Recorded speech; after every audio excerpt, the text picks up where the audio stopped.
gostaria de convidar vocês a me auxiliarem nesse momento em que nós estamos nos preparando para um novo estudo, a elevarmos as nossas vibrações, para que possamos direcionar nossos pensamentos em uma oração ao nosso bondoso Pai, pedindo a Ele que conosco esteja como sempre está, nos auxiliando a estarmos com as mentes abertas, para que possamos estar nos permitindo ampliar os nossos entendimentos, trazer um pouquinho mais de clareza a tudo aquilo que hoje nós já sabemos que para nós é benéfico, tudo aquilo que nós já sabemos que nos facilita ao vivenciar. Que o nosso bom Pai esteja conosco de forma a percebê-lo, nos envolvendo, nos trazendo a harmonia, serenidade, para que possamos, raciocinando juntos, estarmos nos harmonizando e nos trazendo a certeza dessa presença entre nós. E assim, agradecemos, Senhor, por hoje e por sempre. Que assim seja. Boa noite a todos, novamente. Bem, como vocês viram, o tema da palestra hoje, ele é invigilância. E esse tema, ele foi trazido, e aí acredito que vocês estão acompanhando o livro, né? Esse aqui, ó, Perdão, a Chave para a Liberdade. E nós estamos agora nos capítulos 16, 17 e 18.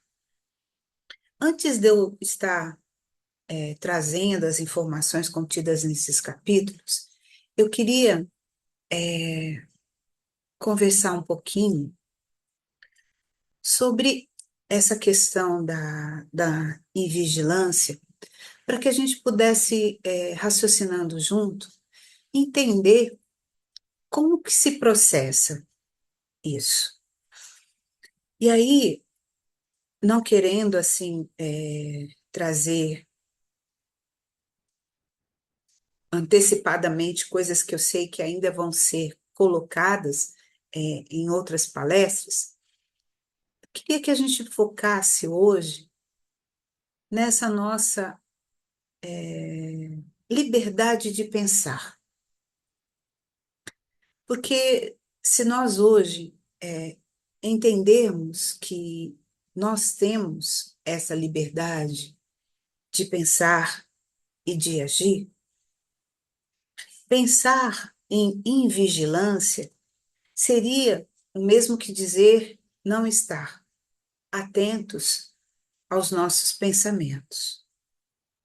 Estar invigilante é não estar atento àquilo que nós já construímos em nós de raciocínios lógicos, de avaliações conscientes e tudo aquilo que ao longo do tempo a gente vem aprendendo. Porque se tem uma coisa que o Espiritismo fala e que tem muito a ver com o modo como a gente conduz as nossas vidas, é nós fazermos uso de tudo aquilo que nós já conhecemos. Nós vamos sempre nos deparar com coisas que desconhecemos, coisas que são fora do nosso domínio, do nosso controle. Mas existem coisas, como o pensar, que muitas vezes nós escolhemos dizer ou entender que não é tão de responsabilidade nossa. E isso acaba nos trazendo muitos prejuízos, principalmente nas questões em que a nossa falta de atenção para com os nossos pensamentos, nos coloca em situações em que nós estamos nos conflitando com outros e até conosco mesmo. Porque muitas vezes nós agimos sem parar para pensar o que de verdade nós desejamos para nós mesmos. E acabamos deixando que ideias que aparentemente chegam de graça ou do nada em nossas mentes nos ocupem e nos ocupem por muito tempo, fazendo até com que construamos é, pensamentos e ideias repetitivas e que se tornam hábitos e chegando até a vícios. Bem, tô demorando um pouquinho para falar sobre isso, porque mais importante de tudo, e isso eu acho até chato de falar, porque a gente escuta, é a gente se autoconhecer, né? Isso a gente já escutou tanto, tanto. Mas a gente escuta, mas não para raciocinar. Por que que isso é tão importante, a gente se conhecer, se autoconhecer? Porque se a gente se conhece bem, a gente consegue perceber quando um pensamento, assim, meio estranho, despropositado, sem conexão conosco, surge. E aí a gente não tem a facilidade de ficar alimentando esse pensamento e ele nos ocupando sem, sem ter uma finalidade útil, né? Então, o fato de nós não dedicarmos essa atenção a esse autoconhecimento, muitas vezes nos prejudica, nos atrapalha ou nos enfraquece, justamente porque os pensamentos chegam e nós, por desatenção, por isso estamos falando da invigilância, não percebemos que esse pensamento ele não tem assim um sentido, ele não tem um significado verdadeiro dentro daquilo que a gente tem como proposta de vida.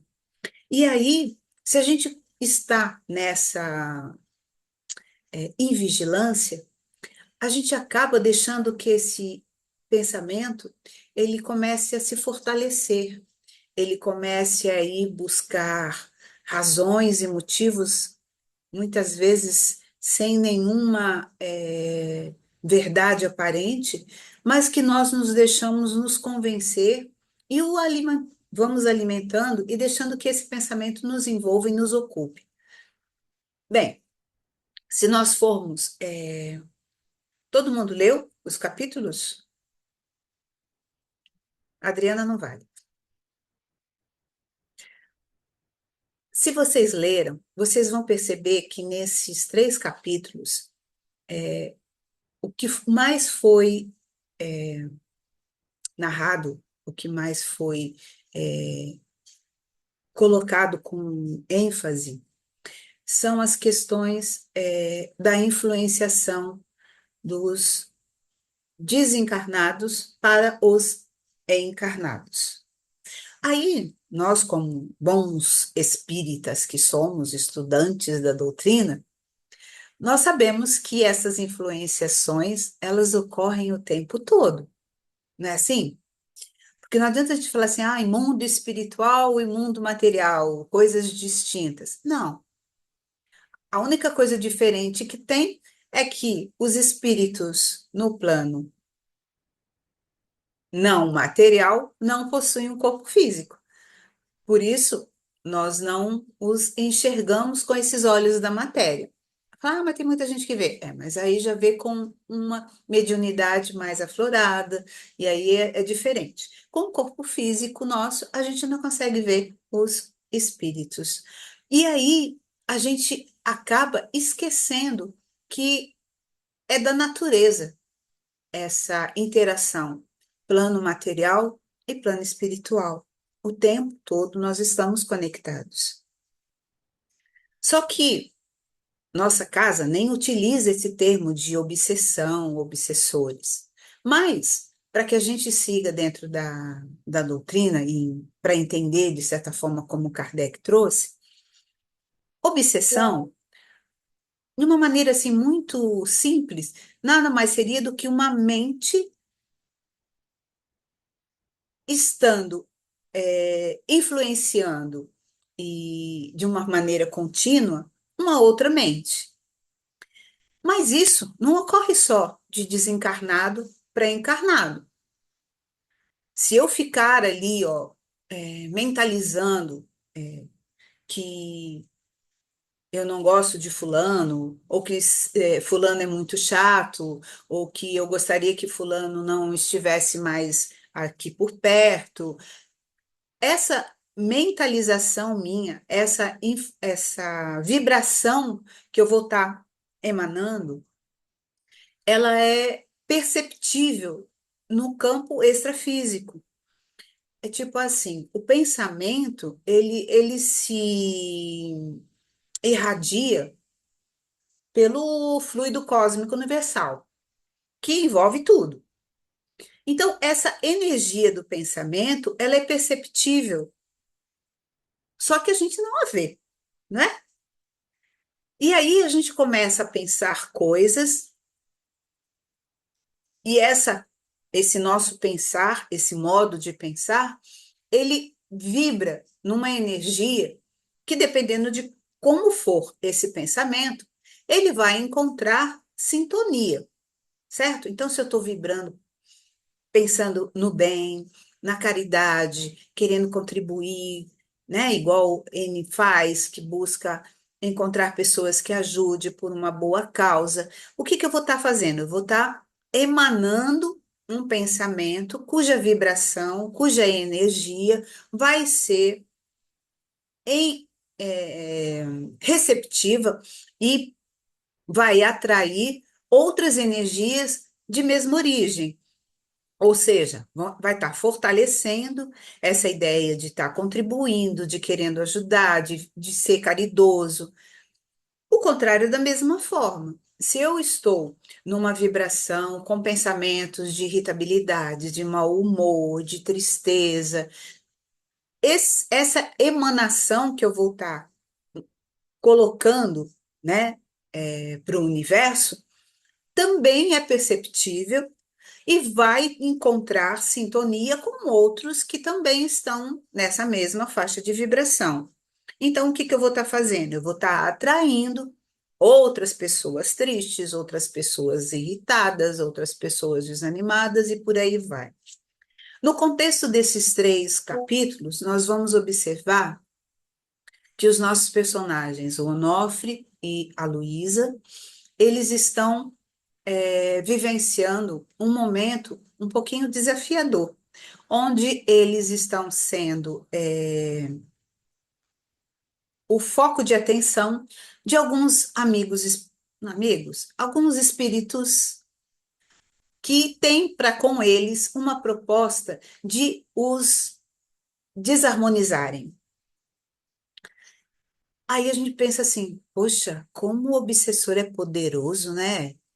Consegue fazer com que alguém que esteja na paz se desarmonize. Na verdade, não é essa a questão, não é o poder do desobsessor, porque o obsessor, ele não cria nada. Ele não injeta em você tristeza, ele não injeta em você irritação, ele não injeta nada em você. Ele simplesmente reconhece que você possui uma certa tendência a se irritar, a se entristecer, a sentir medo e todos esses sentimentos e emoções que de alguma forma vão te deixar um pouco mais frágil, te deixando vulnerável.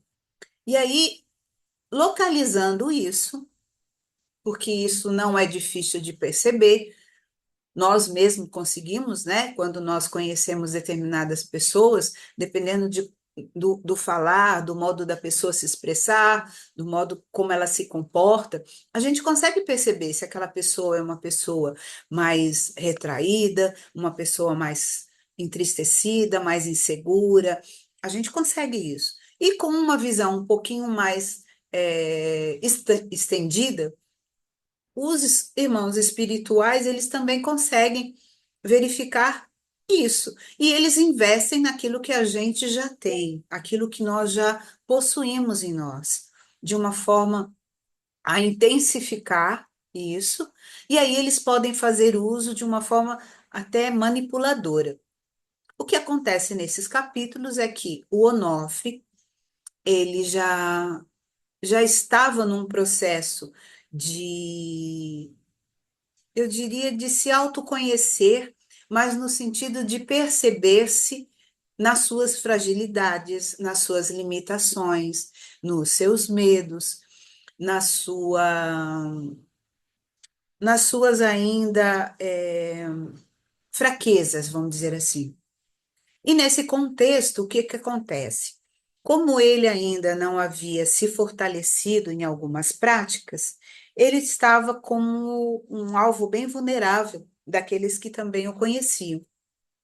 Então, Onofre acaba se deixando envolver por pensamentos que trazem para ele uma sensação de inadequação, de não pertencimento, de ser alguém que não merece auxílio, que não merece salvação, fruto da sua culpa, culpa essa carregada e construída ao longo do tempo e de algumas lembranças ou memórias que ele traz de vidas anteriores e de um passado, de atitudes que, de alguma forma, hoje ele reconhece não terem sido atitudes tão corretas. E com isso, nesses capítulos, a gente acaba presenciando o quanto ele se deixa envolver por esses irmãos que desejam, de alguma forma, que ele fique mesmo numa situação frágil e vulnerável. E, da mesma forma, vemos Luísa, que, diferente de Onofre, já tem construído em si algumas ferramentas que a fortalecem, né, como a sua fé, e nisso podemos até fazer uma comparação onde Onofre se fragiliza e se debilita, e Luísa se deixa também ser envolvida por algumas ideias que para ela seriam muito desafiadoras, e também se percebe não tão bem, né? Mas usando a ferramenta que ela já conhece, que é a sua fé, através da oração, ela se reconecta com o, o seu ser, vamos dizer assim, o seu eu verdadeiro, e com isso ela consegue receber auxílio daqueles que com ela estão sempre próximos a ajudá-la, seu mentor e também o seu filho, já desencarnado, que a ajudam de certa forma, esclarecendo a ela o que está ocorrendo, possibilitando a ela se fortalecer e também trazer recursos para auxiliar o seu marido, o Onofre. Ok? Então, a partir disso, nós vamos perceber que, por mais que as influências vindas de obsessores e de irmãos que tendem a trazer essa, esse, essa cobrança, vamos dizer assim, de alguns débitos que eles acreditam serem merecedores de fazer, nós vamos perceber que nós é que temos a responsabilidade e, ao mesmo tempo, nós é que temos as verdadeiras formas e ferramentas para suprir essas nossas dificuldades, às vezes ameaçadas. Você quer perguntar, Léo? Vamos lá. A primeira pergunta é a seguinte: muitas vezes ouvimos que o pensamento é livre, né? Que você trouxe para a gente. e por isso achamos que o que pensamos em segredo não tem consequências. Como podemos começar a educar nossa mente para entender que o pensamento já é uma ação e que essa falta de responsabilidade mental afeta a nossa energia e a nossa saúde espiritual, mesmo que a gente não fale em voz alta? Uhum, entendi. É, isso aqui que foi perguntado, será que todos nós temos essa convicção de que o pensamento já é uma ação? Porque lembra que eu falei sobre o pensamento ser energia? É porque às vezes, olha o que acontece com a gente. A gente sabe determinada coisa, mas a gente não visualiza isso. E aí a gente pensa assim, ai, meu pensamento tá aqui, ó, dentro da minha caixa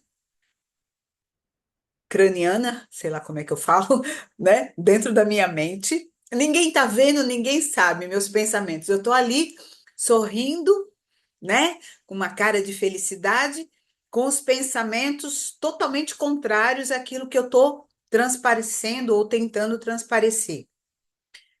Se eu realmente acredito que o pensamento é uma energia e que ela não está contida em mim, eu já deveria ter como responsabilidade estar mais atento a tudo aquilo que eu penso. Principalmente pensamentos que eu sei que não vão me levar a nenhum lugar que seja melhor do que aonde eu estou. Vamos pensar assim, né?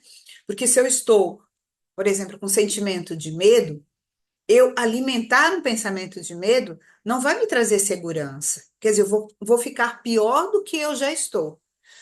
Se eu estou com uma tristeza, não é alimentando esse sentimento de tristeza que eu vou estar fazendo algo que, de alguma forma, eu vou ter uma melhoria. Não. Se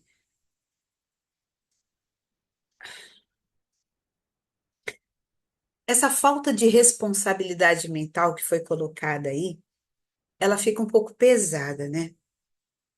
Mas, na verdade, não é uma falta de responsabilidade, é só uma falta de atenção. É uma falta de atenção. Porque se eu parar para pensar que o que eu estou emitindo através do meu pensamento não é legal, e que isso, de alguma forma, vai voltar para mim, querendo ou não, eu já estou sendo responsável, porque eu não tenho como evitar esse retorno. Agora, como é que eu posso educar isso? Aí é que seria uma atenção maior, uma vigilância.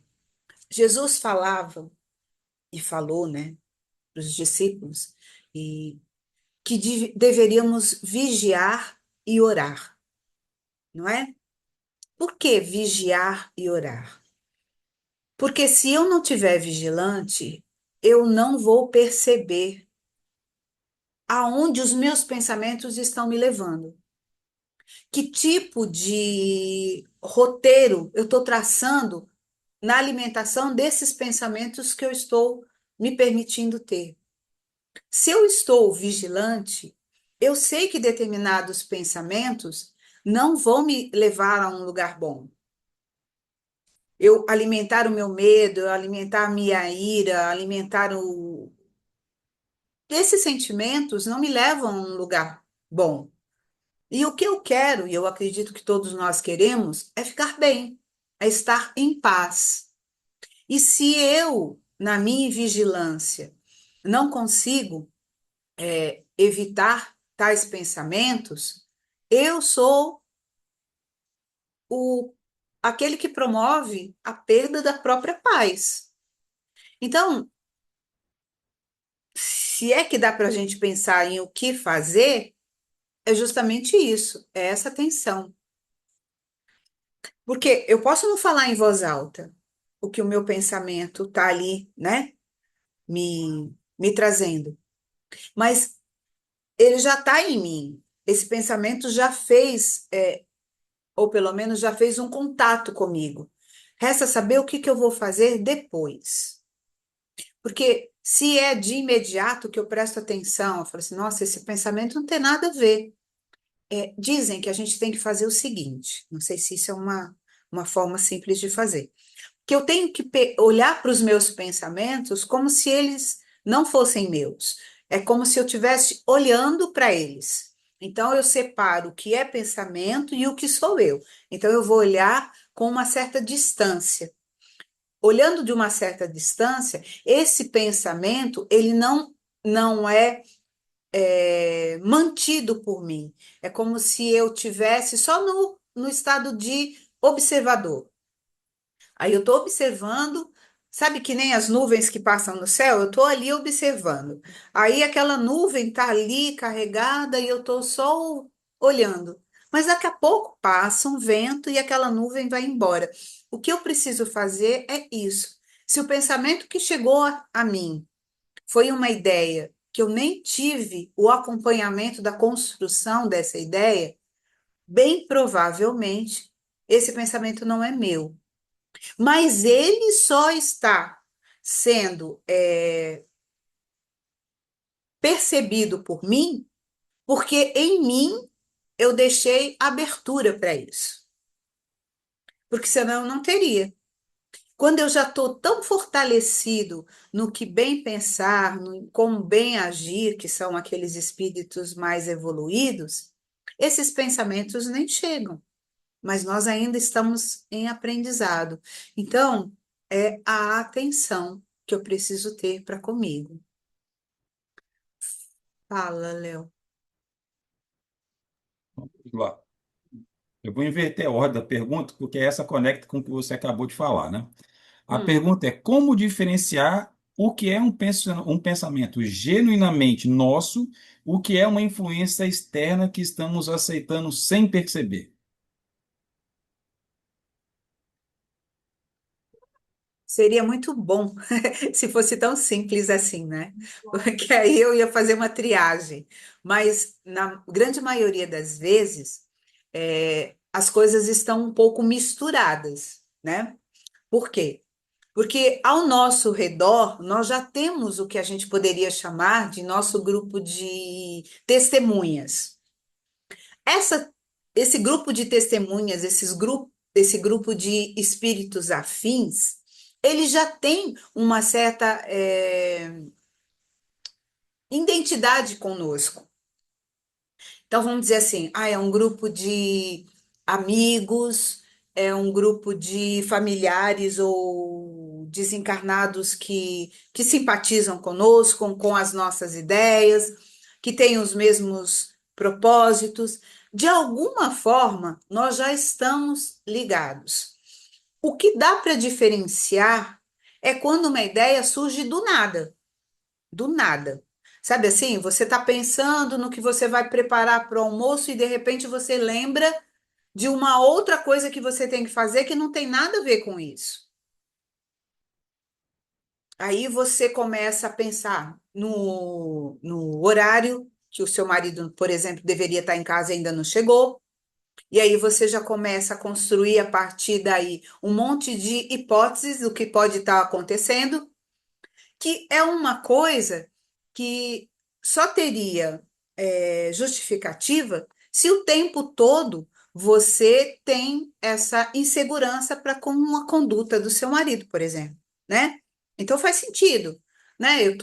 Ele sempre está me trazendo algum tipo de preocupação, quer seja por ciúme, seja por uma preocupação com o estado de saúde dele, alguma coisa desse tipo. Então é algo que eu já sei.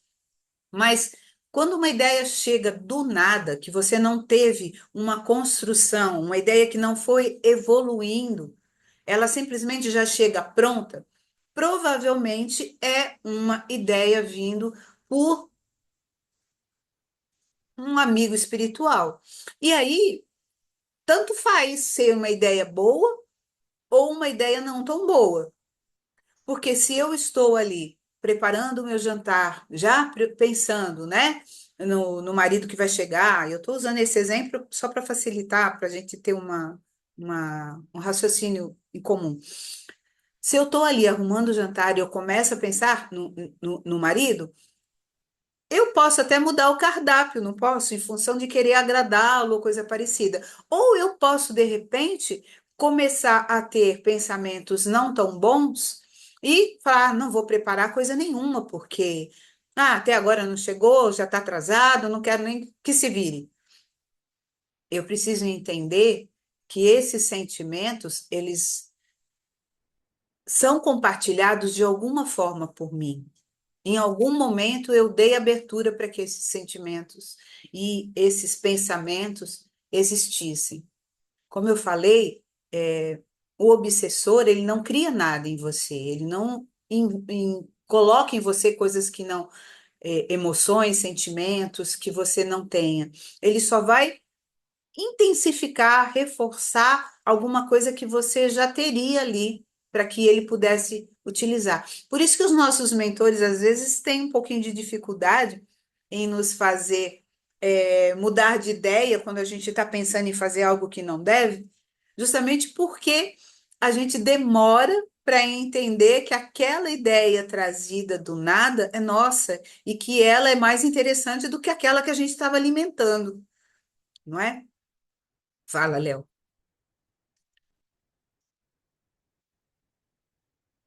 Mesmo sendo espírita, conhecendo a doutrina, existe momento em nossa vida que é impossível controlar os pensamentos tristes. Mesmo sabendo que estou errado e sabendo tudo que eu deveria fazer, ainda não consigo mudar meus pensamentos. O que eu posso mudar de estratégia para que eu possa diminuir essa tristeza ou mudar meus pensamentos? É, cientificamente falando, o controle mental, ele é algo que se pode, como é que, qual a palavra que eles usam? Pode ser fortalecido. E é como se fosse um músculo que nós precisamos fazer exercícios, ir na academia, carregar peso e fortalecer. Essa mudança que a gente quer ter no autocontrole do nosso pensar também requer de nós exercício constante. É uma prática de estarmos ali na atenção, na avaliação desses pensamentos e no processo de estarmos transmutando esses pensamentos. Fácil? Com certeza não. Mas algo possível, só que requer o quê? Trabalho, insistência, perseverança, porque a nossa mente ela tende a estar muito ocupada, mas se nós não estivermos atentos às mudanças que a gente quer fazer, a gente não consegue trazer para essa mente um pouco mais de harmonia. Então, é aí que entra a oração, a meditação. Por quê? Porque é a hora que eu vou ter uma atenção mais plena. É a hora que eu vou perceber como eu verdadeiramente estou. É na hora que eu tenho, em pouco tempo, não é uma coisa longa, não são horas, em minutos que eu dedico essa atenção a mim mesmo, que eu vou perceber que esses pensamentos que eu estou tendo, se eu os reconheço não serem os mais apropriados, depende de mim mudar a sintonia que eu estou para que eu possa me distanciar deles. Eu não digo nem eliminá-los, porque é difícil. Porque o que que acontece conosco? E isso é com todo mundo, e isso daí a ciência diz, e eu não vou saber explicar de forma científica, mas quando você tem pensamentos repetitivos, vamos pegar uma coisa assim, uma coisa prática. Quando você aprende a executar um trabalho, vamos dizer um trabalho artesanal, quando você começa a realizar esse trabalho, você precisa estar bem atento. Vamos dizer que você for fazer um trabalho de marcenaria. Então, você tem que medir, você tem que serrar, você tem que pregar, você tem que lixar. O tempo inteiro você vai estar olhando para aquilo que você está fazendo e você vai construir, se é a sua intenção, uma rotina e um procedimento para facilitar esse seu processo. Então, você vai aprender como primeiro você escolhe o material, como você vai medir, como você faz o seu planejamento, que tipo de material você vai usar, tudo isso você vai, ao longo de um tempo, descobrindo como fica melhor e se adequando a esse processo. Você vai ter aí uma, uma forma de, ao longo do tempo, você estar num processo quase automatizado. Você já vai saber comprar sem muita dificuldade tudo que você precisa, só de pensar no objeto que você tem que fazer, vou precisar de tanto disso, tanto daquilo, não sei o quê, você já compra. Você já sabe o tempo que você vai levar para fazer e você já começa a fazer o processo com uma certa destreza. O que que a ciência diz com relação aos nossos pensamentos e os caminhos neurais que ocorrem no nosso cérebro e sei lá onde, que tem os nomes específicos? Quando você começa a pensar muito, você cria esses caminhos neurais. É tipo você assim, entrar numa mata fechada, aí você vai com aquele facão e você abre aquele caminho. Se você for voltar pelo mesmo caminho, esse caminho já está fácil, porque você já abriu, já cortou a mata que estava fechada e você passa. Na nossa cabeça, no nosso cérebro, acontece a mesma coisa quando a gente visita esses caminhos por várias vezes. Então, assim como eu aprendo e adquiro essa presteza ou essa agilidade em confeccionar alguma coisa, os meus pensamentos eles vão começar a seguir uma mesma rota. Então, ai, começo a pensar no fulano. Ai, aí eu lembro que fulano fez isso, fez aquilo, blá, blá, blá, blá, e eu vou me irritando e vou pensando no que fazer para repor aquilo que ele fez, para devolver. O caminho, eu começo a trilhar tantas vezes que ele já fica automático. Então, desfazer isso é pensar em outras opções. É eu, aí, por exemplo, né? Eu estou pensando em fulano que fez isso, isso, isso comigo. Mas ele não podia ter feito por causa disso, por causa daquilo. Mas aí o que que eu posso mudar? Poxa, fulano fez isso comigo. Por que será que ele fez isso comigo? Aí eu não estou pensando no que eu vou fazer, mas aí eu estou seguindo um caminho para entender a lógica do outro. Então, eu estou construindo outros caminhos. E eu vou deixar de estar tão, de certa forma, viciado a pensar as mesmas coisas. Fez sentido isso, gente? Eu acho que eu dei uma volta tão grande para explicar. Espero que tenha ajudado. Não fez sentido? Tem gente fazendo não. Então, acho que não, né? Gente, se a resposta não foi boa, a gente tenta melhorar depois. Mas a ideia é essa: é eu sair do automatismo. Se os pensamentos são frequentes e os mesmos, eu preciso mudar a ideia original que me levou a construir esses pensamentos. É eu enxergar as coisas com um pouquinho mais de amplitude, enxergar por um ângulo que eu não estou vendo. Aí eu saio dessa minha viciação e começa a trilhar um novo caminho. Essa é a intenção. Vai, Léo. Vamos lá. É,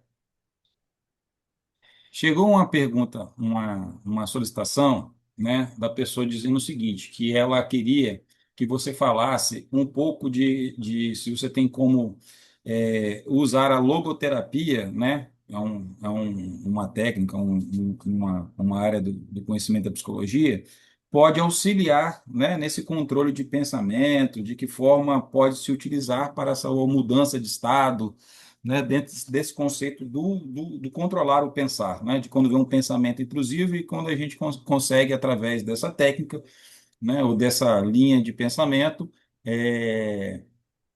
conseguir mudar esse pensamento. eu tô tentando ver se eu já tive contato com essa técnica para ver se ela me é conhecida, mas eu confesso que eu acho que eu agora não me veio nada. Mas com a questão da parte mais psicológica do ser, eu acho que tudo que é comportamental, tudo que é algo que determina o nosso modo de ser, o nosso modo de se expressar, pode ser melhorado ou pode ser mais ajustado se nós tivermos como intenção estarmos, volta a atenção, né? Não tem como. Estarmos mais atentos a aonde nós estamos indo com as atitudes que estamos tomando. Eu não sei se vai responder a pergunta, mas o que eu entendo é que muitos de nós acaba se, vou dizer assim, se atrapalhando nas escolhas que faz por essa falta de autoconhecimento, porque por saber, e autoconhecimento eu falo das coisas bem básicas mesmo, saber o que gosta, saber o que não gosta, saber o que quer, saber o que não quer. Essas questões de você saber com uma certa clareza, essas questões te levam para uma direção e você pode até se equivocar com o retorno dessas ações. Mas até então, você está agindo coerente àquilo que você acredita ser o melhor para você, em atendimento às suas essências, a sua, a sua verdade. De uma forma leve, seria eu estar buscando me atender nas minhas necessidades, sempre ouvindo de alguma forma o que o meu eu diria, o meu coração me pede. Muitas vezes nós nos deixamos levar e agimos buscando atender a uma demanda que não é nossa. Atender a uma exigência da sociedade, a atender a uma exigência da família, atender a uma exigência de um amor, de alguém que não somos nós, ou de algo externo a nós mesmos. O cuidado que precisamos ter é de estarmos atendendo às nossas necessidades, coerentes com as verdades que já possuímos. Nós sabemos muito? Não, sabemos pouco. Mas será que esse pouco que eu sei, eu valorizo a ponto de não abrir mão, de fazer escolhas, em agir em coerência com essas coisas que eu já acredito? Porque a maioria das vezes nós estamos nos fragilizando porque discordamos daquilo que a vida nos traz. Ai, não era isso que eu queria. Ai, não era dessa forma. Mas qual é a proposta maior? Não é eu estar aqui nessa encarnação me desafiando? Não é eu estar aqui me oportunizando ter experiências que vão me fazer sair desse lugar que eu estou e aprendendo, crescendo, evoluindo? Então, se tudo que eu estiver recebendo da vida, eu tiver para com isso um olhar um pouquinho mais atenuado, antes de estar me revoltando, antes de estar me sentindo injustiçado, eu já vou estar sendo vigilante naquela proposta que Jesus nos trouxe de vigiar e orar para não cair em tentação.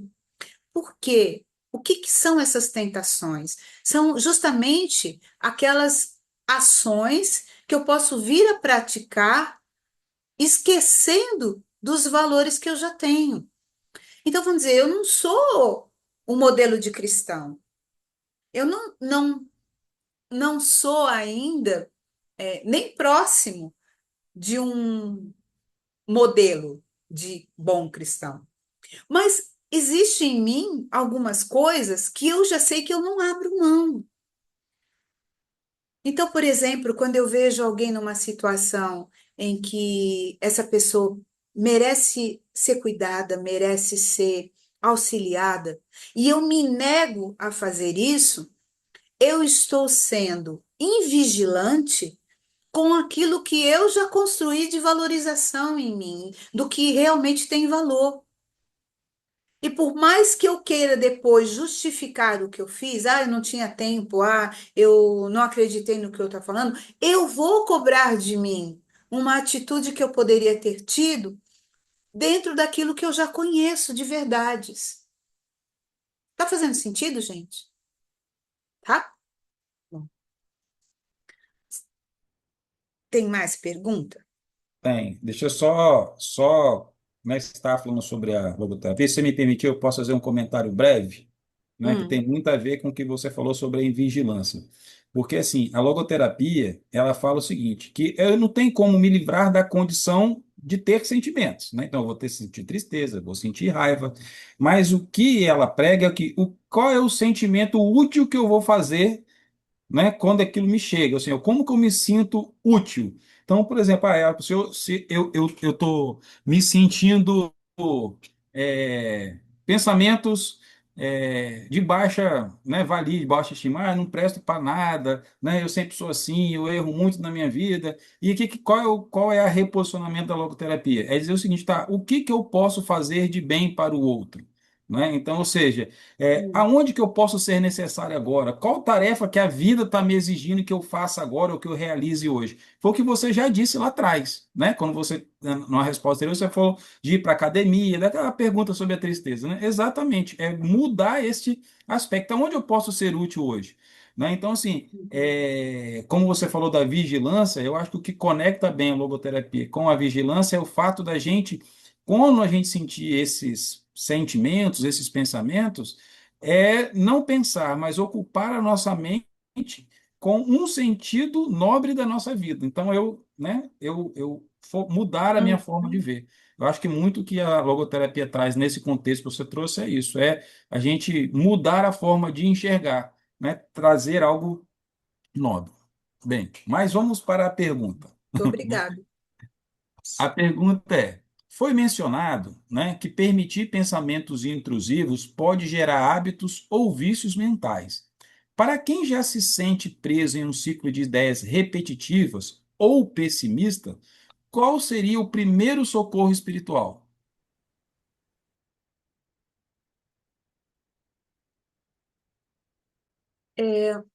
Quando a gente se permite estar nesse estado de pessimismo, realmente fica muito difícil a gente fazer um movimento para sair desse lugar que nós mesmos nos colocamos. Concordo que não é simples, mas não é simples porque nós queremos fazer isso contando apenas com os nossos recursos e recursos que às vezes nós ainda nem reconhecemos que temos. Então, se eu hoje percebo que está muito complicado para mim sair dessa situação que eu estou, o melhor que eu tenho a fazer é realmente pedir ajuda. Como é que eu peço socorro espiritual? Eu não tenho que inventar nada dizendo que eu sou merecedora ou que eu tenho feito o melhor que eu posso. Na verdade, a melhor forma de eu encontrar auxílio é eu reconhecer esse estado que eu me encontro. Quando eu vou fazer uma oração, ela não é uma oração que tenha que ter, como a gente acha, palavras bonitas e frases elaboradas. Ela só precisa ser uma oração sincera. Então, a primeira questão aí é eu me utilizar de uma oração, por quê? A oração também é um pensamento, só que é um pensamento que eu elevo e direciono para o nosso Pai, para o nosso Deus, para esse nosso Criador, que é todo bondade. Ainda que no meu pessimismo eu não consiga lembrar disso, porque muitas vezes a gente esquece ou ignora que esse pai, ele não tem, por capricho, nos fazer sofrer, que o sofrimento que nos chega, ele é fruto, muitas vezes, da nossa ainda ignorância sobre as coisas que estamos a vivenciar. Então, se eu realmente estiver querendo sair dessa situação, o que eu vou fazer é essa oração, primeiro como um desabafo, porque eu preciso. Porque imagina assim, se na minha mente ela está toda ocupada com ideias pessimistas de baixa estima, de ai, inadequação, sei lá, um monte de coisas. Se a minha mente está tumultuada com essas coisas, para que eu consiga mudar essa sintonia, é como se eu tivesse, né, com aquele copo cheio, como a gente sempre fala, eu preciso esvaziar um pouco esse copo. Esvaziar para poder que nesse copo possa entrar outros pensamentos, de pensamentos diferenciados. Então, como é que eu vou esvaziar essa mente? Eu preciso desabafar. E não tem ninguém melhor do que o nosso bom Pai, do que os nossos amigos espirituais que nos conhecem e entendem o momento que estamos vivenciando. Então, eu vou começar a partir desse desabafo. A minha oração vai ser a partir daí. Porque aí, a partir desse desabafo, eu vou conseguindo arrumar espaço e acomodar os sentimentos que estão me envolvendo. E eu vou conseguir até perceber que nesse meu desabafo, eu comecei a ter a percepção de que outros ali comigo estão querendo me ajudar e que eu só preciso dar a oportunidade para que isso ocorra. Então, é difícil, mas eu preciso, de alguma forma, querer me ajudar. E se eu sei que está difícil sozinho, eu preciso contar com quem pode tudo, que é o nosso Pai, que é esse Criador, que é esse amor incondicional que está só esperando que a gente dê uma brechinha para que ele possa ali te dar a mão, te sustentar e te mostrar que você pode sair desse lugar. Então, para mim, não tem outra forma que não seja essa, a oração. Mas não aquela oração que você vai forçar aquelas coisas lindas e maravilhosas que a gente escuta. Não, uma oração que vai falar dos seus sentimentos, que vai falar de como você está sentindo, para que você possa, depois desse desabafo, aí sim, conseguir expressar o que você precisa, o que você deseja e buscar o colo, ok? Antes de fazer a pergunta, vou fazer né, ler o comentário que a Cláudia fez aqui, né? Como tomar um café novo se a xícara está cheia de café velho? É preciso esvaziá-la, então, para colocar o café novo, né? Então, vamos refletir. Agora vamos lá para a pergunta. Se a obsessão é um processo de influência mental, basta a gente querer para ela parar ou é necessário um longo processo de reeducação de pensamentos? Como o trabalho no bem e o estudo pode ajudar a mudar a frequência de nossa mente para que ela deixe de ser receptiva a essas influências? É, a gente não deixa de ser a gente só porque a gente quer ser diferente, né? Não adianta eu falar assim, nossa, eu queria ser igual a Adriana, né? A Adriana é tão tranquila, sensata, comedida, focada, né? Eu queria ser assim. Não adianta só eu querer. Eu preciso primeiro saber onde eu tô. Sabe assim, igual o GPS? Ah, eu quero ir para um lugar. Mas o GPS só vai te levar se você disser onde você está. Da onde você está para onde você quer ir. Porque senão ele não vai te levar. Então, se eu não buscar reconhecer quais são as minhas reais necessidades, no que eu preciso estar me aprimorando, o que eu já dou conta de fazer e o que eu não dou, sabe assim? Ai, não sei, eu estou num lugar que eu não sei o nome da rua, não sei o nome do bairro. Aí o que eu vou ter que fazer? Começar a descobrir essas coisas para me situar. Eu- o que está acontecendo comigo hoje? Eu percebo que eu hoje não tenho ânimo para fazer as coisas. Do nada vai me ser dado ânimo? Não.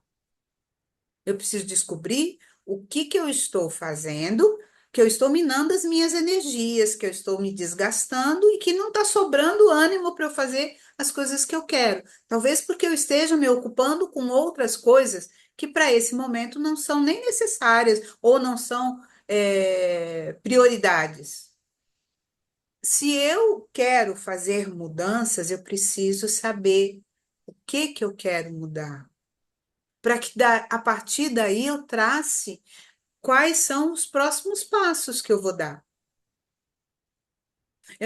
Não adianta eu desejar apenas ser algo se eu não sei, por exemplo, vamos dizer, eu sei que fulano alcançou o que eu quero, mas eu não sei quais foram os passos que fulano deu para chegar lá.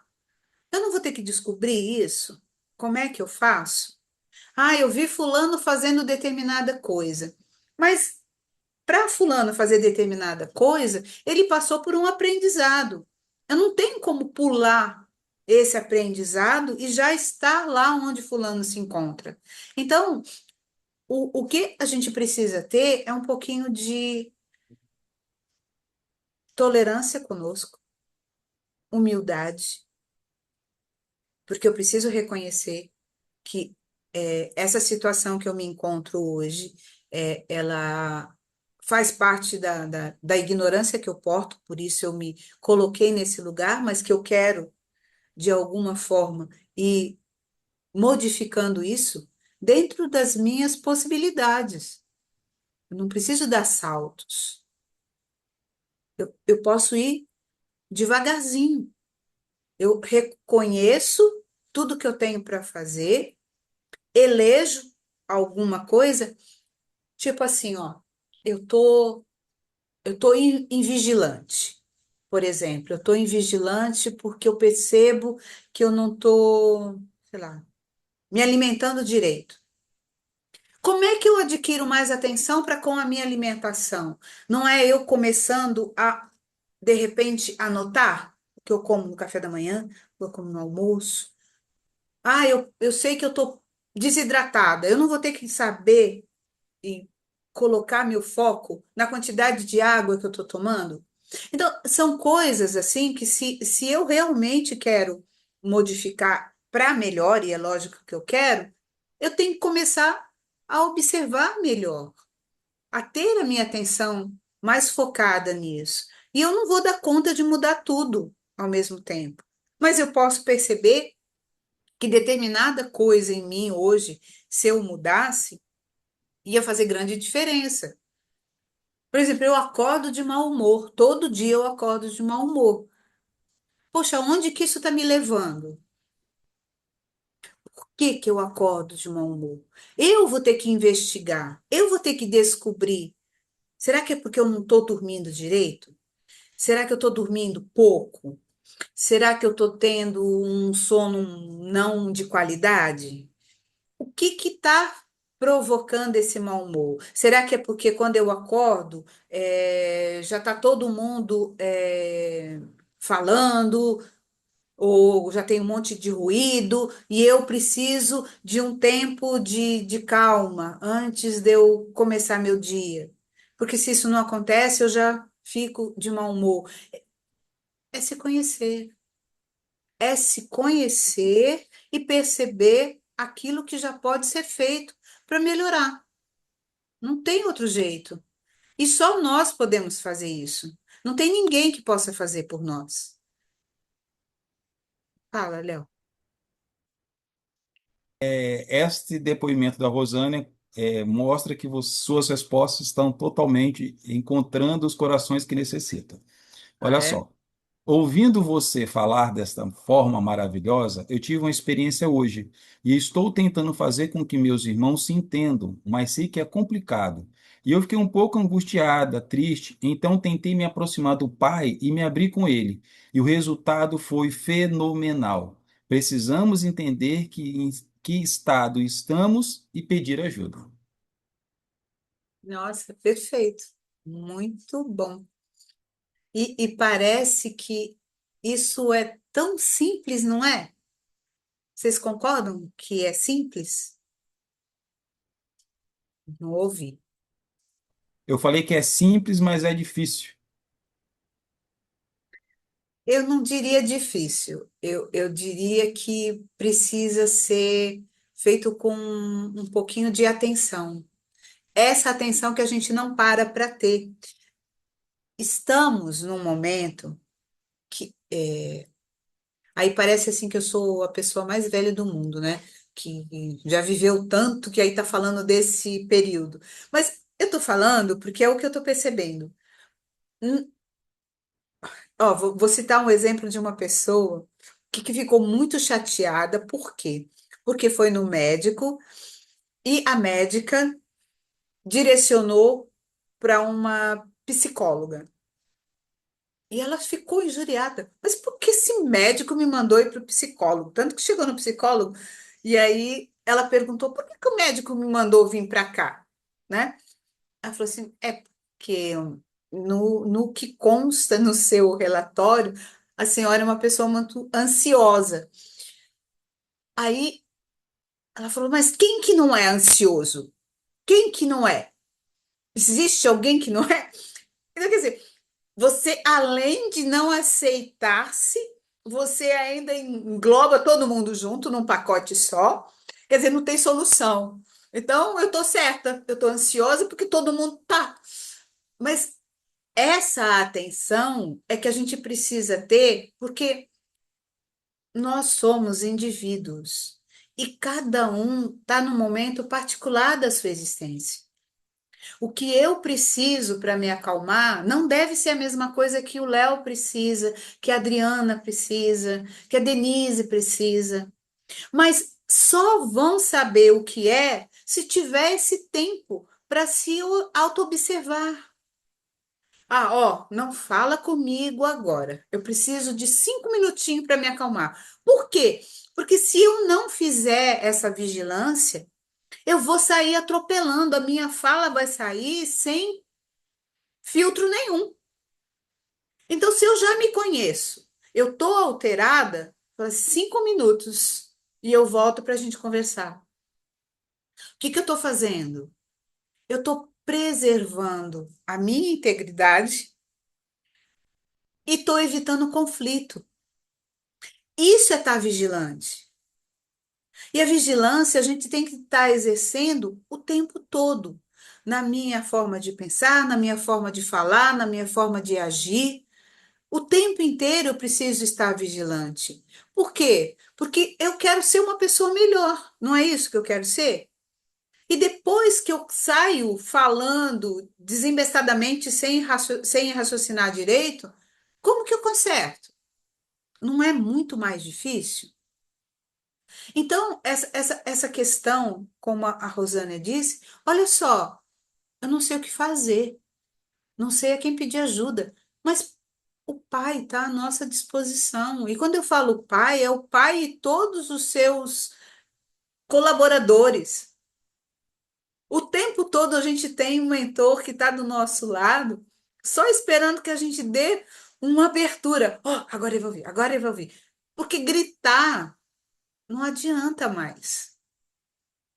Gritar só incomoda. Sabe aquelas pessoas que tentam vencer no grito? Nosso mentor não faz isso. Ele não quer nos afrontar. E eles não vão desrespeitar o nosso livre-arbítrio. Então, se eu tiver como buscar me acalmar, serenar, para decidir, para falar, ai, estou pensando em fazer isso. Ok. Será que esse meu pensamento é correto ou não? Eu estou na dúvida. Quem não tem dúvida? Todo mundo tem dúvida. Então, se eu estou na dúvida ainda, eu não preciso sair já tentando resolver um pensamento que eu ainda não aprovei. Eu preciso só, como é que a gente fala? É, adequar o meu tempo. É eu entender, agora sim eu estou raciocinando com calma. Agora sim eu estou entendendo o que eu quero. Porque mesmo que essa atitude raciocinada, com calma, ela não traga o resultado que eu esperava, eu não vou me julgar, não vou me condenar, não vou me criticar. Falar, nossa, eu não pensei nisso. Agora eu já sei que assim não dá certo. Ou eu poderia ter feito de outra forma. Mas aí eu vou estar descobrindo as coisas, eu vou estar no meu processo de aprendizado. E é isso que a gente precisa fazer. É simples. O difícil é só se dar o direito de fazer as coisas com uma certa calma, buscando trazer a paz antes de sair fazendo. Sei, acho que é isso. Tem mais pergunta, Léo? Não, sem mais Não? perguntas. Bom, gente, quando eu comecei a estudar sobre esse tema, e eu fiquei pensando muito na frase de Jesus, vigiai e orai, eu fiquei pensando também que a nossa maneira de orar, ela, às vezes, ela traz um pouco de resistência da nossa parte, porque existe todo um protocolo, parece, sabe? Existe a oração perfeita, como o mestre ensinou, né? Pai Nosso, onde você consegue reconhecer a grandiosidade do Pai, onde você depois conversa com Ele das suas necessidades, e quando você, de certa forma, permite que Ele participe da sua vida, participe no comando da sua vida. A grande maioria das vezes, a gente ora para se livrar de uma coisa que a gente não está gostando, que a gente não quer. O vigiar evita que a gente parta para a oração sem esse esclarecimento. Quando eu estou vigilante, eu sei o sentimento que naquele momento está me envolvendo, qual é a emoção que eu tô sentindo. E eu vou conversar com Deus a partir disso, desse entendimento e dessa avaliação que eu fiz de mim mesmo. Então, nesses capítulos que o livro trouxe, se vocês não tiveram oportunidade de ler, faço o favor de ler, vocês vão verificar que, mesmo que pareça que nós estamos suscetíveis a essas influenciações e que essas influenciações, de certa forma, tomam o controle das nossas vidas, a verdade mesmo é que nós estamos abrindo as portas para que essas influenciações ocorram por não estarmos vigilantes naquilo que nós queremos de verdade. Então, se eu já estou percebendo que eu estou me irritando, que eu estou fazendo as coisas já contrariada, por que eu não paro antes e não ajusto isso? Se eu não estou querendo fazer uma coisa agora, mas alguém diz que eu tenho que fazer e eu vou fazer contrariado, o pensamento que eu estou nutrindo ali é de desconforto, é de desrespeito, às vezes, é de afronta, é de revolta. Mas se eu não colocar luz nisso, eu vou me permitir continuar fazendo isso e deixando. E não tem nada a ver com desencarnados só, não. Encarnados mesmo nos influenciam de tal maneira que a gente esquece das nossas referências, das nossas, do que nos é relevante. O que eu estou falando é que se eu não tiver essa vigilância, eu vou ladeira abaixo. Por quê? Porque eu não estou no comando. Eu estou deixando que outros me comandem. Eu estou deixando que outros ditem o que eu devo e o que eu não devo fazer. E aí depois eu vou dizer que eu sou infeliz. Mas por que que eu sou infeliz? Porque não sou eu que estou escolhendo com coerência, com consciência, com clareza o que eu quero. Eu estou me deixando levar.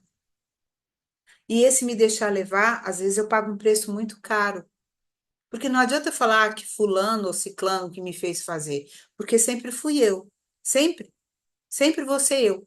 Eu me permiti, eu autorizei, eu me deixei levar. Então, essa invigilância que a gente está tentando buscar aqui agora é para a gente entender, como aparece nesse capítulo, que a hora que eu assumo a responsabilidade daquilo que eu estou focando para minha vida, para aquilo que eu estou intencionando vivenciar, isso sim é a verdade. O Onofre, ele poderia ter até cometido um ato contra si mesmo, sem que ele tivesse naquele momento verdadeiramente intenção disso. Mas por quê? Porque a culpa, o sentimento que foi tomando conta dele foi tamanho que ele perdeu a noção. Mas foi só ele ter um pouquinho mais de esclarecimento trazido pela Luísa, através da oração, através de uma vibração mais elevada, ele percebeu não só o quanto ele se deixou levar, mas o quanto ele poderia contribuir, olha que lindo, o quanto ele poderia contribuir com aqueles que estavam ali influenciando. Não com raiva, não com revolta, mas entendendo que aqueles que ali estavam tão ignorantes quanto ele do que estavam fazendo. Então, eu acho que tentar buscar essa vigilância é um exercício que a gente tem que fazer desde o acordar. Então, eu acordo e já oro. Que aí eu faço a minha proposta para o longo do dia. Eu vou agir em determinado momento, tenho dúvida, eu vou orar novamente. Eu vou elevar meu pensamento, vou tentar me aproximar daqueles que podem verdadeiramente me auxiliar, dando a oportunidade de eu ser auxiliado. E até de auxiliar, porque o meu exemplo também vai contar muito. Aqueles que estão comigo talvez possam aprender com a minha mudança de postura, com o meu desejo de estar me fortalecendo. E vou orar antes de dormir, porque na hora que eu for dormir, eu vou lembrar algumas coisas que eu fiz de errado e vou fazer como proposta fazer mudanças para um outro dia. Não era assim que Santo Agostinho nos falava? Fazer uma revisão daquilo que a gente fez e aquilo que a gente não fez bem feito, tentar numa próxima fazer melhor. Então, a vigilância serve para isso, para eu olhar para mim e estar mais contente com aquilo que eu estou me oportunizando fazer. Acho que é só, gente. Espero que tenha servido para trazer um pouquinho de alerta, né? Porque a atenção justamente é essa, nos alertar daquilo que, por descuido, por falta de atenção, às vezes a gente se compromete e traz prejuízos que às vezes vão para outras vidas. Então, que a gente comece agora a ficar mais atento e ser mais coerente com aquilo que a gente deseja para a gente e para a vida que a gente espera ter, né? Tá bom? Tudo bem? Vou fazer uma oração, então, para que a gente possa descansar e nesse nosso descanso a gente tentar buscar trazer essa harmonia interna. Querido e amado Pai, querido Mestre Jesus, continuamos ainda a ter nossas dificuldades em entender os seus ensinamentos, a sua fala, os seus exemplos. Mas não vamos desistir. E por isso, Senhor, contamos com a Tua presença, com o Teu auxílio e com todo esse grupo de amigos que nos cercam e que tem para conosco uma proposta também de nos auxiliar. Que possamos não duvidar dessa assistência, desses bons amigos a nos envolver, para que dessa forma, mesmo com dificuldade, que possamos persistir, que possamos estar atentos, focados e que cada dia estejamos mais fortalecidos nessas nossas mudanças, nessas nossas novas formas de conduzir as nossas vidas. E assim te damos graças, Pai, por tudo. Que assim seja.